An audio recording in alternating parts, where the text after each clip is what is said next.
উৎসবমুখর পরিবেশে মানিকগঞ্জের এইচআরডিসি প্রশিক্ষা কেন্দ্রে সম্পন্ন হয়েছে লিও মাল্টিপল ডিস্ট্রিক্ট ৩১৫ বাংলাদেশ আয়োজিত ৩ দিন ব্যাপী বার্ষিক ইয়ুথ ক্যাম্প প্রত্যয় ২০২৬।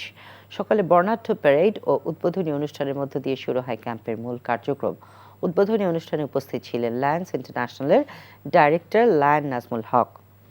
ক্যাম্পে অংশগ্রহণকারীদের জন্য আয়োজন করা হয় দক্ষতা উন্নয়নমূলক লিডারশিপ ট্রেনিং, দেয়ালিকা প্রদর্শনী সহ নানা শিক্ষামূলক কার্যক্রম। অনুষ্ঠানে লায়ন্স ইন্টারন্যাশনাল মাল্টিপল ডিস্ট্রিক্ট ৩১৫ এর council chairperson Lion Mohammad Ashraf Hossain Khan Hira, multiple district vice president Fahim Ashraf Khan, camp chairman Leo, Sheikh Jarjis Hossain Bishal সহ অনেকেই উপস্থিত ছিলেন।